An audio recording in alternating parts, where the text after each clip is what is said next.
What makes Super Mario Odyssey Super Mario Odyssey! Here we go, off the rails. Don't you know it's time to raise our sails? I've recently bought a Nintendo Switch, and what had hyped me up the most to purchase the console was Super Mario Odyssey. From the trailers to watching my friends play it to eventually getting to play it myself, it's been nothing short of addicting. Sure, I'm a big Nintendo fan, and there's no doubt that the game preys on my nostalgia. However, it is important that we take the time to discuss the reasons why and how a game can truly blow our minds, and leave that nostalgia at the door. With Super Mario Odyssey, yes, it is just a Mario game, it looks and feels like one, but for the game to receive all the praise that it's gotten, it has to be doing something spectacular and original. When it comes to nostalgic Nintendo fans, nearly every Mario title was considered a classic at some point, and an accurate representation of their era of gaming. Still though, fans would pick favorites. Super Mario 64 may have the better platforming, 3D World isn't really a collectathon, and some people even prefer the variety of Sunshine, with FLUDD mixing up the gameplay and being in a fresh setting. But Odyssey is just about unanimously loved by its players, because it offers something for every level of fan while still feeling completely new and original. Fans can still prefer certain aspects of the other installments, but with this in mind, Nintendo designed the core gameplay and scenario to be familiar yet entirely new for fans. The game starts out with Mario already fighting Bowser. Just this is a stark contrast to the rest of the series. Sure, some that come close are things like Paper Mario and Super Mario Galaxy, but even they had a little bit of preamble and then Bowser attacked. The amount of time between starting the game and getting control of Mario is 1 minute and 50 seconds. That's insane, and even though it doesn't take its time to set the scene, it definitely delivers the setting very quickly, and if anything, the story plays a larger role this time around. It seems rudimentary. Bowser has kidnapped Princess Peach in order to forcibly marry her. Bowser's intentions have generally been noted, but suddenly it specifies marriage as the motive. And although other games may have mentioned Peach in more lustful ways, Leave my mama alone, you bad man. I won't let you take Mama Peach away. Mama? they make it the focal point of the story this time around. Bowser manages to knock Mario off of his airship, plays coward, and runs to put the wedding together. This impending marriage plays a role throughout the adventure. Nearly everything in the game reverts back to this wedding. It's a cohesive story that even takes the time to explain why Mario and Bowser are interested in these specific levels. Case in point, Mario lands in the nearby Cap Kingdom where he meets Cappy, whose sister, Tiara, was also kidnapped to be used as Peach's headdress. The story and reasoning is explained. Bowser happened to be flying over this area because he wanted to kidnap Tiara, so when he knocked Mario off his ship, that's where he was gonna land, right? It makes sense. Because Tiara was kidnapped, Cappy decides to team with Mario, and this is the reason he is his companion this time around. And all of this is explained in a little under 3 minutes. It's because everything in the game seems connected to each other because there's a reason for it all to be connected. It's cohesive, and it continues through to the gameplay now that we can control Mario.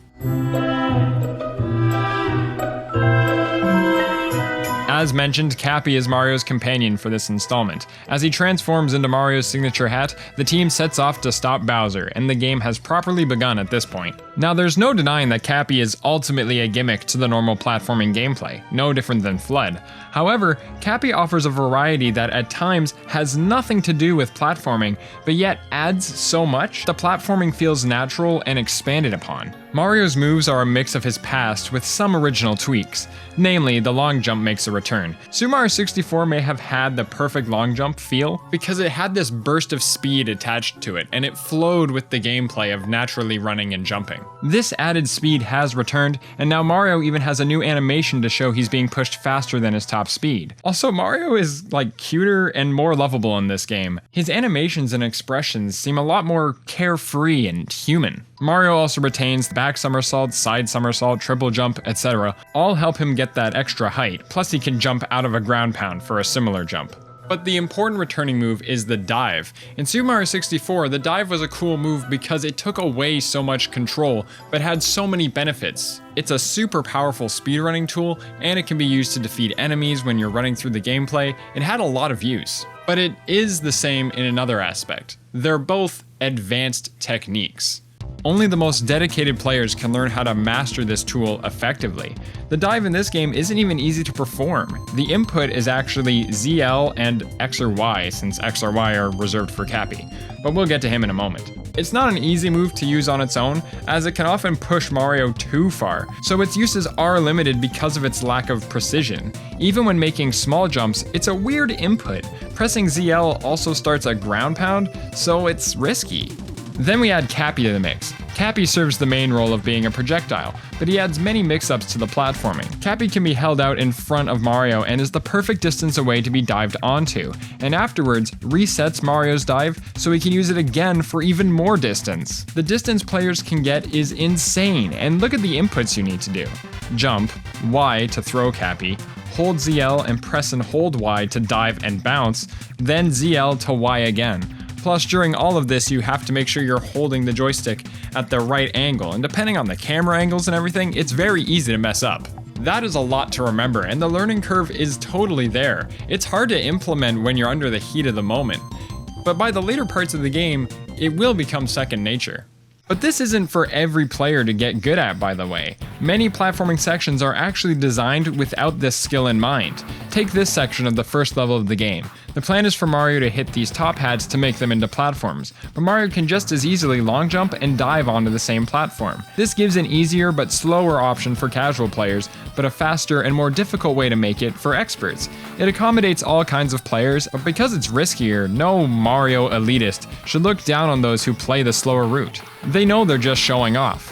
The only benefit is speed, and ultimately the speedrun of this game uses a lot of these techniques. There can be flowcharts that explain the options players have once they throw wall jumping into the mix, but ultimately it's only for hardcore players because the game is designed to be done in an easier, albeit slower way. Cappy's main purpose though is to possess NPCs, and it was like the biggest part of the trailers. Yes, Mario becomes a T-Rex and it feels out of place, but it has its purpose. The T-Rex can break through certain rocks. There are also chain chomps that can do the same thing, but by slingshotting them. And every level has certain enemies or NPCs to control, and they all feel easy to use, and they all feel different. Plus, there's a lot of motion controls, many of which are actually quite useful, usually with a clear benefit over using buttons. Actually, that's a tangent I need to go on. The motion controls in this game are actually really well implemented. The moves that you can do with them are better than if you were to do them with the buttons. They are implemented without making them required. Most moves can be done with the buttons, but motion controls have clear advantages. Doing the spin throw is sluggish with rotating the joystick and throwing Cappy, but a quick flick to the right or left is much quicker. You can even throw Cappy farther with just flicking the Joy-Con. Nearly every possible character to control has some sort of motion control, and it's nearly always better to know how to use it. Sometimes it's just faster, heck, sometimes it helps to complete some missions. Which brings us to how all of this ties into the objective of the game. And finally, Mario has returned as a time-tested and mastered Collectathon. Fans were excited to see a game return to the style of 64, Sunshine, and Galaxy, with a hub world and levels with multiple missions. Odyssey definitely fits the bill, with players collecting the new Power Moons, and to outdo its predecessor, there are 836 moons to collect, more than tripling the previous record of 242 in Galaxy 2. That was a lot of twos. Rather than worlds having 8 or even 12 missions, each world varies, some having as little as 30 or less, while others have over 80. It seems like a lot, but what Odyssey does is fix the entire concept. Moons are collected quickly and regularly, and it stems from having absolutely massive levels, which is why there is the new roll. Essentially, it's a dive on the ground, but it can gain a lot of speed and helps players get around quickly. Though there is a fast travel option, and that is just a testament to the size of these levels. I won't mention more than the first few levels, but the game is just mesmerizingly smooth from the beginning to the end.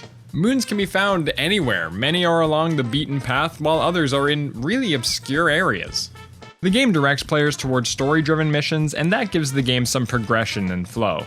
Most worlds have an encounter with the Brutals, Bowser's wedding planners, by the way, continuing to reference the wedding.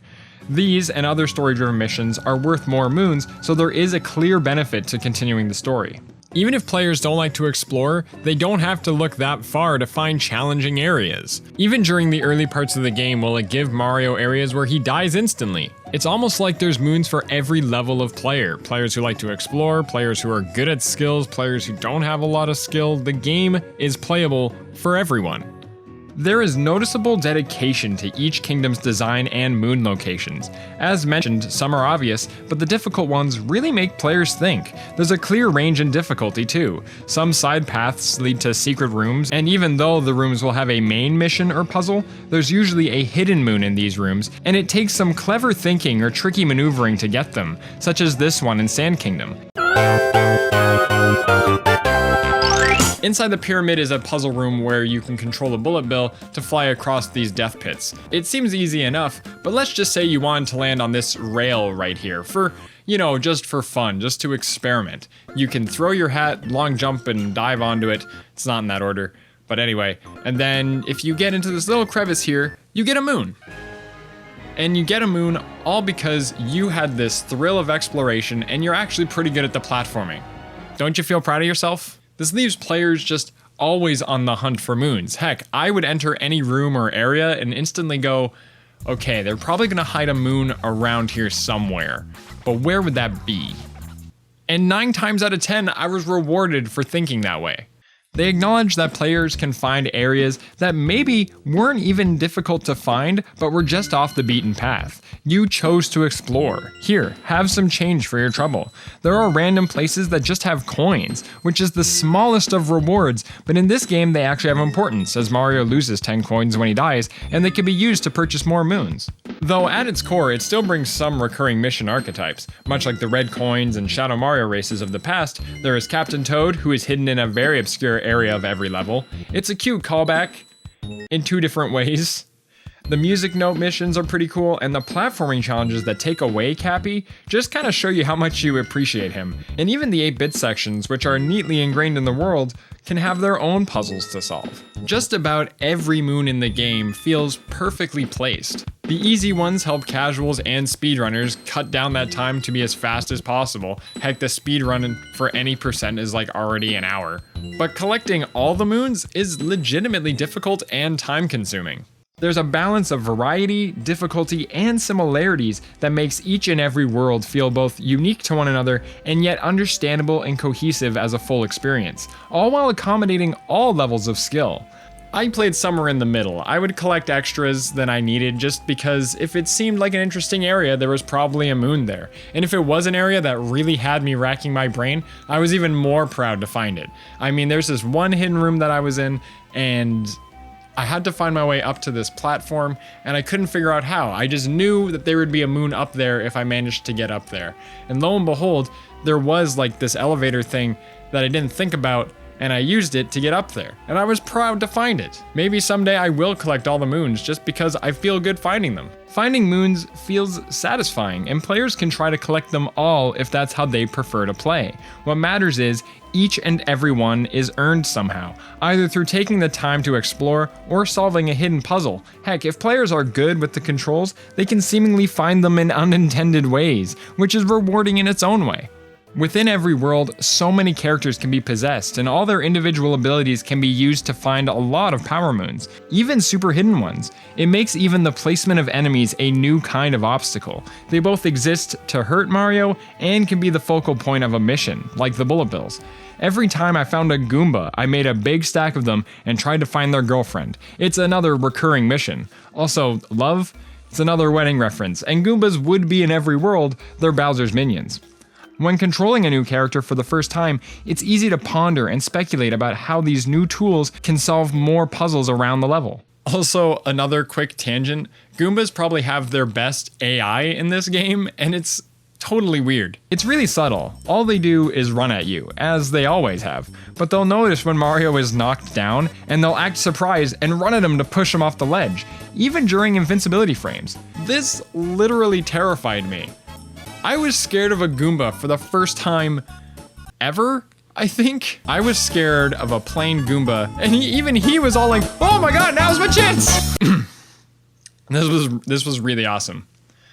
Anyways, sadly players can't get all 836 moons till the post-game, but still, it's a fun challenge to collect extras.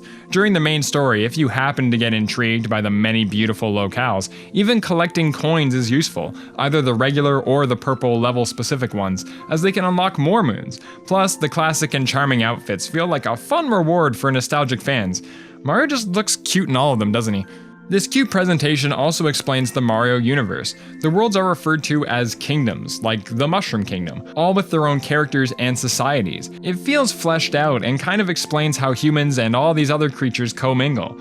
Each world is like another side of the Mario universe, and each one both introduces new characters and features returning ones.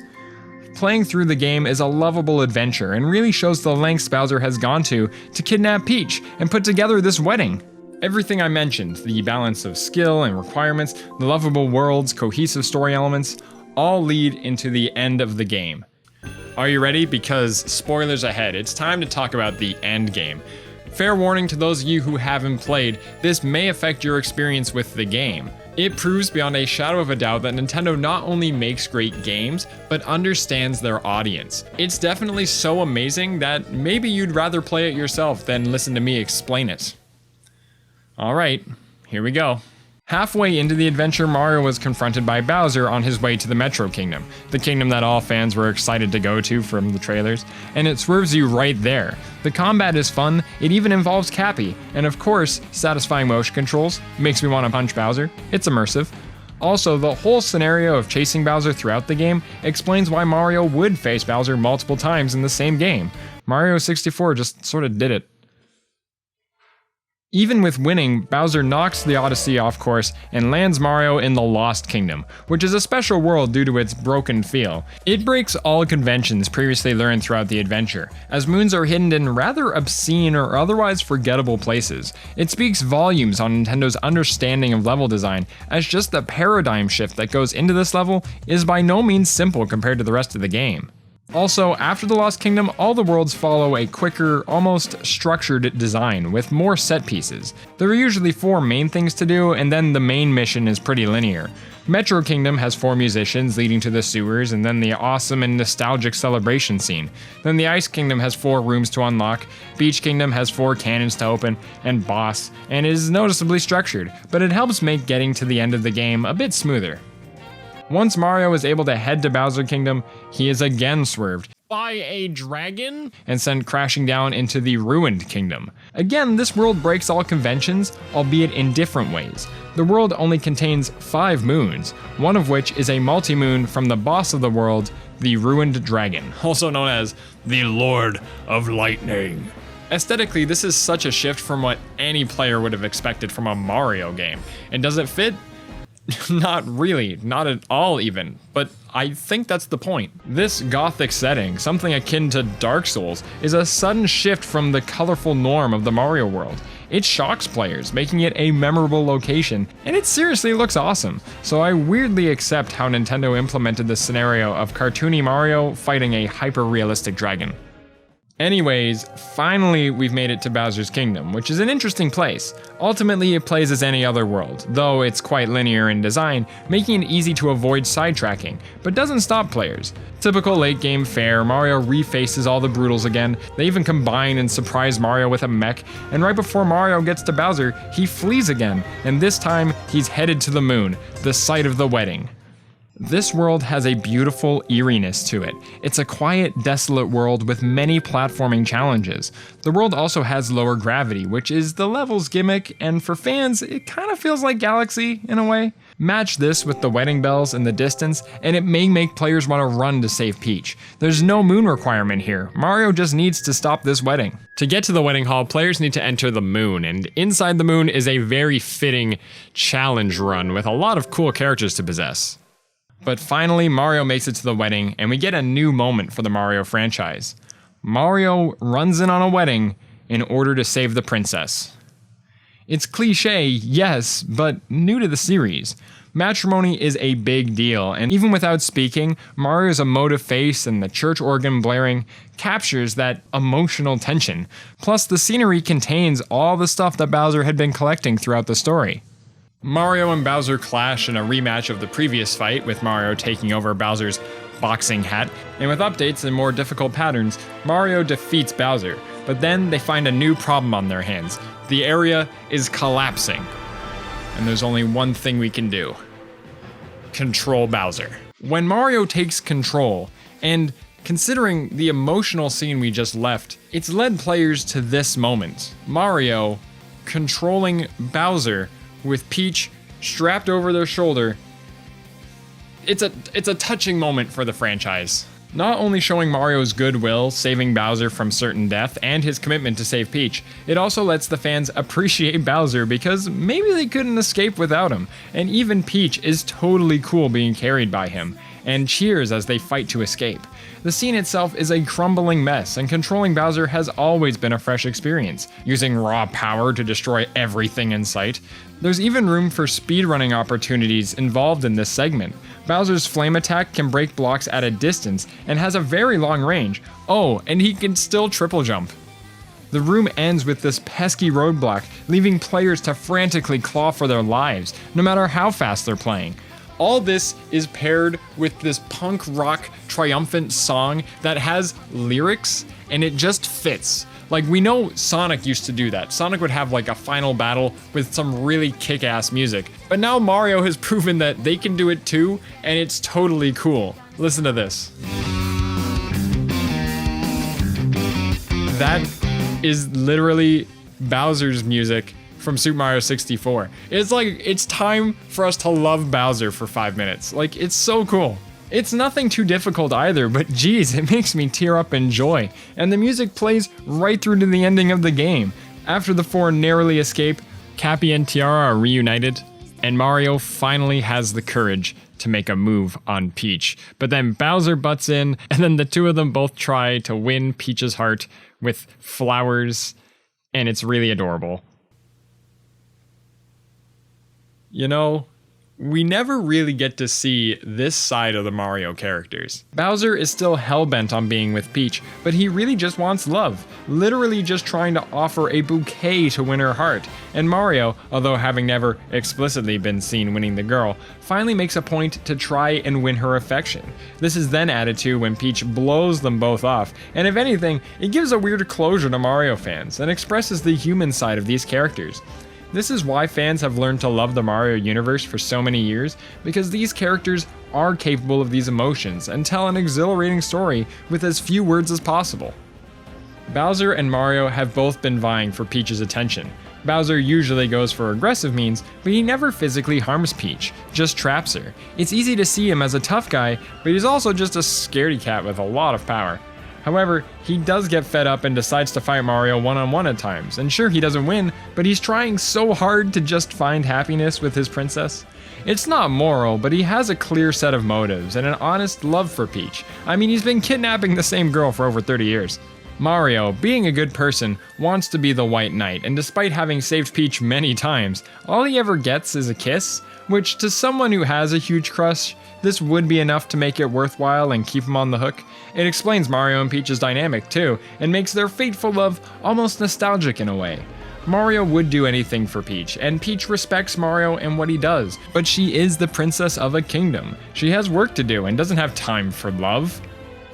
Or she's just a tease and Mario is too blindly in love, almost equally to Bowser. As the Odyssey is taking off, poor Bowser gets stomped on by Mario, and roll the credits. What a great game. From start to finish, it's just a masterpiece. Even if you collected more than the minimum requirements of moons, the story flows so smoothly beginning to end. From here, the game turns into something only for those who want to collect all 836 moons, and that can even go up to $9.99. The people who want to explore the post-game get new and more challenging areas, and the rewards are there for those who want to complete them. The game is simply a masterpiece. The story is actually relevant throughout the game, the gameplay is enhanced on all fronts, and no matter how players choose to play, the game rewards every player for the skills they use. On top of all of this, the nostalgia is in full force, and longtime Nintendo fans will love every callback. From the obvious examples such as the 8-bit sections, the sometimes obscure outfits from Mario's history, and even down to the subtleties such as Mario's running animation, it truly feels proud to share Mario's history. Nintendo knows that its fans love everything about Mario, and he's never been more lovable.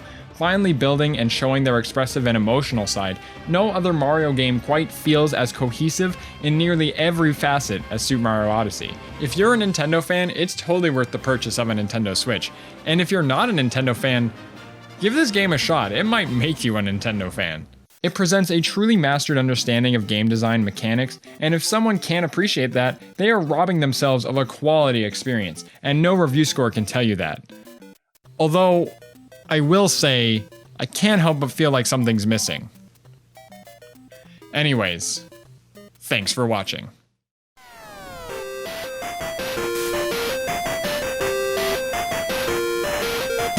This video was made out of love for this game.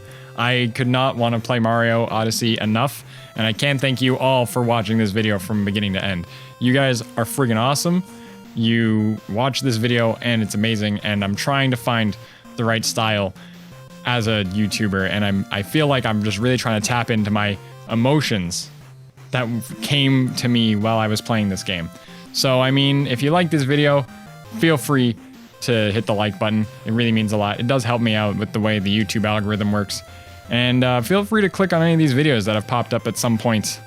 And, you know, if you want to watch some of the older videos to see where I'm coming from and to see the new style I'm going for, because it's quite different now. I hit the thing. Yeah, go right ahead and consider subscribing. I want to try to find a style that really lets me express myself, and I think that'll be really cool. Again, thanks for watching.